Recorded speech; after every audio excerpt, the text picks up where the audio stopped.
नमस्कार मित्रों, जैसा कि अब आप लोगों को मालूम ही है कि NCISM के board of ethics and registration ने 28 और 29 दिसंबर को एक नोटिफिकेशन जारी किया है जिसमें प्रैक्टिसिंग फिजिशियंस के लिए कुछ गाइडलाइंस हैं।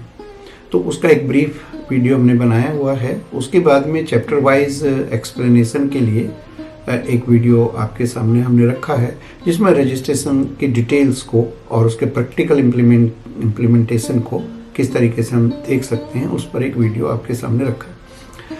आज हम एक बहुत महत्वपूर्ण जो रेगुलेशंस में डिटेल दी गई है वो है कि आयुर्वेद, यूनानी, सिद्धा और सोवा रूपा के फिजिशियंस के लिए उनके क्या अधिकार और क्या विशेषाधिकार हैं।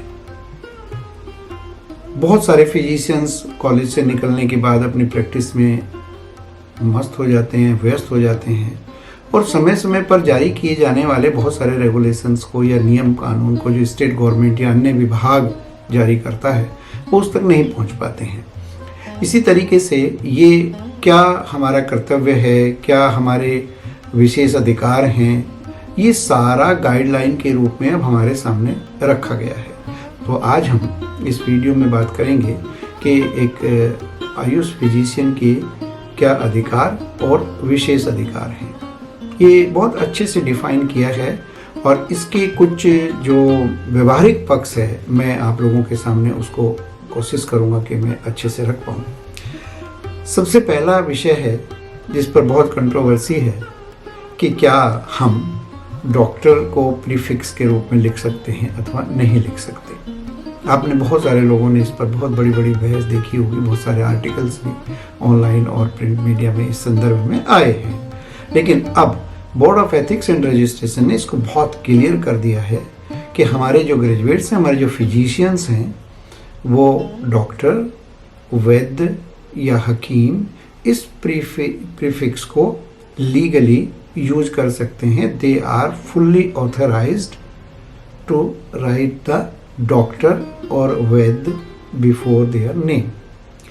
उसके बाद में जो दूसरा विषय आता है वो आता है मेडिकल सर्टिफिकेट्स का, कि क्या आयुर्वेद का ग्रेजुएट, आयुर्वेद का फिजिशियन जो समय समय पर कुछ सर्टिफिकेट्स मेडिकल फिटनेस से रिलेटेड या अन्य विषयों से रिलेटेड मांगे जाते हैं पेशेंट्स के द्वारा, तो क्या उनको देने का अधिकृत है अथवा नहीं है। तो यहाँ भी चूंकि ये जो एक्ट है ये पार्लियामेंट से पास है, ये इक्वली एप्लीकेबल है सभी विभागों पर। तो अगर कोई विभाग हमारे किसी फिजिशियन के किसी भी दिए गए सर्टिफिकेट को डिसऑन करता है या डिसऑनर करता है तो सिंपल सा इतना सा करना है कि NCISM के board of ethics and registration के प्रेसिडेंट को एक पत्र लिखना है और वो सर्टिफिकेट जो आपने जारी किया है, जिस संस्था को जारी किया है जो डिसऑन करती है, उसका रेफरेंस देते हुए एक पत्र आपको लिखना है। हम रियली बहुत सौभाग्यशाली हैं कि इतनी त्वरित गति से रिस्पॉन्स मिलता है NCISM के बोर्ड ऑफ रजिस्ट्रेशन एथिक्स से कि आपको यकीन नहीं आएगा।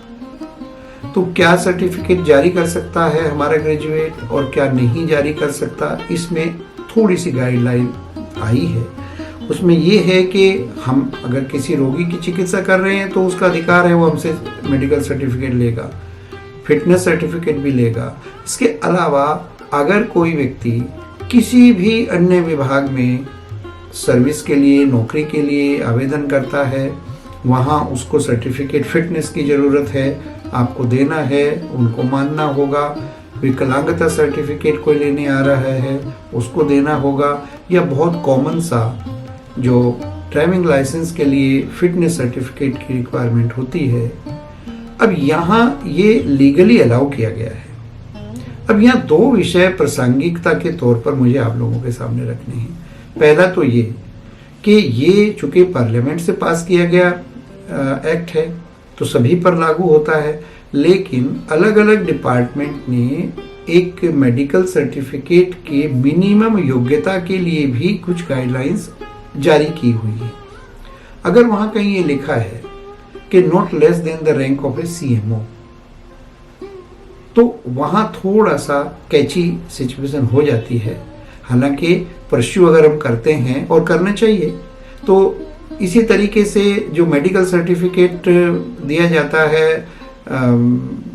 ड्राइविंग लाइसेंस के लिए, कई ड्राइविंग लाइसेंस अथॉरिटी जो है RTOs हैं, वो अपने यहाँ एक बोर्ड ऑफ फिजिशियंस को गठित करते हैं कि सिर्फ और सिर्फ उन्हीं का दिया हुआ सर्टिफिकेट हमारे पास मान्य होगा।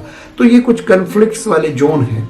लेकिन यहाँ मेरा एक प्रैक्टिकल सजेशन मान लीजिए, एडवाइस मान लीजिए या अनुभव मान लीजिए, हमें भी यहाँ थोड़ा सा अपने आप को सेव करके चलना है कि अगर किसी मेडिकल सर्टिफिकेट में आई टेस्टिंग की आवश्यकता है और हमारे पास में आई टेस्टिंग की फैसिलिटी नहीं है, तो ये मेरा पर्सनल वो है कि इर्रेस्पेक्टिव ऑफ कि आप अधिकृत हैं सर्टिफिकेट देने के, तो मुझे लगता है हमें अवॉइड करना चाहिए। इसी तरीके से कहीं कोई काउंटर साइन होना है, विकलांगता के लिए अगर हमारे पास पैरामीटर्स हैं, यस हम दे सकते हैं, इसमें कोई दो राय नहीं। ये बहुत अधिकृत रूप से डिटेल में इन्होंने कर दिया। इसी तरीके से हमारे हर फिजिशियन को, हमारे हर ग्रेजुएट को मेडिकल ऑफिसर, रिसर्च ऑफिसर या इस तरीके के प्रोफेसर, इन पदों के लिए, इन नोमेनक्लेचर के लिए भी नियुक्ति पाने का पूरा अधिकार है। यहाँ एक और बहुत क्लैरिफिकेशन किया, बहुत अच्छा, वो ये किया है कि मान लीजिए मैं एक एंटरप्रेन्योर हूँ और इन्हीं पदों के लिए मैं अपने आयुष के ग्रेजुएट्स को रखना चाहता हूँ, तो मैं अधिकृत हूँ। मैं किसी को भी as a physician, as a medical officer या अगर मैं इंस्टीट्यूशन चलाता हूँ तो उसमें प्रोफेसर्स और असिस्टेंट प्रोफेसर्स, इन पदों पर मैं नियुक्त कर सकता हूँ। ये बाकायदा एक विधि सम्मत और विधि द्वारा पास किया गया एक ऑर्डर है। ये इसमें एक और जो चीज आई है वो है कि हम लोगों को प्रैक्टिस किस तरीके की करनी है। भारतीय चिकित्सा पद्धति में चिकित्सा अभ्यास करने का अधिकार, ये हमारा अधिकार है। अष्टांग आयुर्वेद का वर्णन पहले ही चैप्टर में किया है, उस वीडियो का मैं लिंक दे दूंगा। बहुत अच्छा एक्सप्लेनेशन दिया है उनके इंग्लिश इक्विवेलेंट के साथ में कि हमारा अष्टांग आयुर्वेद का अर्थ क्या है। हमें पूर्णतया अधिकार है किसी भी रोगी को, इमरजेंसी में अगर कोई रोगी आता है, हमें प्राप्त ज्ञान के अनुसार हम उस समय जो भी एक फिजिशियन का इंस्टिंक्ट है उसको ठीक करने के लिए वो औषध का हम प्रयोग कर सकते हैं। लेकिन ये विषय फिर से बड़ा कंट्रोवर्शियल है। बहुत सारे हमारे फिजिशियंस हैं जो इस चीज़ को मानते हैं कि क्या हमें एलोपैथिक मेडिसिन का अधिकार है या नहीं है। तो कुछ राज्यों ने लिमिटेशंस के साथ में जहां पर एलोपैथ की मेडिसिन को यूज करने का अधिकार दिया है वहां कोई दिक्कत नहीं आती है। लेकिन अगर किसी राज्य में इस तरीके का स्टेट स्पेसिफिक ऑर्डर नहीं है तो हमें वही मोस्ट मॉडर्न टेक्नोलॉजी यूज करने में कोई दिक्कत नहीं है। इस रूल्स रेगुलेशंस के आधार पर हम एक्सरे के लिए, अल्ट्रासाउंड के लिए, एमआरआई के लिए किसी भी पेशेंट को किसी भी प्रकार के मॉडर्न डायग्नोस्टिक हेल्प के लिए हम रेफर कर सकते हैं। उसको हम आगे अपने डायग्नोस्टिक हेल्प के लिए आगे लेकर जा सकते हैं। ये हमारा विशेष अधिकार है, इसको हमें कोई रोक नहीं रख सकता है। ये सारा एज पर लॉज और उनकी कौन सी क्लॉज है, ये सारा डिटेल में इसमें लिखा गया है। इसी के इसमें एक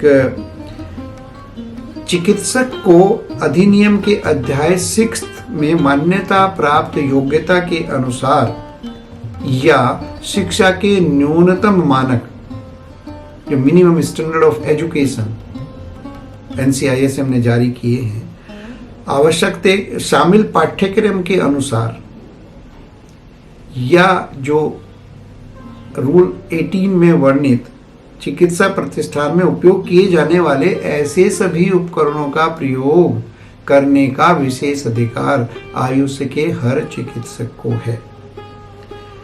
चिकित्सक को अपने कर्तव्य का परिपालन करने के लिए, अपने ड्यूटीज को निभाने के लिए इमरजेंसी में रोगी को कोई भी इमरजेंसी प्रक्रिया करने या कोई भी औषधि देने का अधिकार इस नोटिफिकेशन के माध्यम से प्राप्त होता है।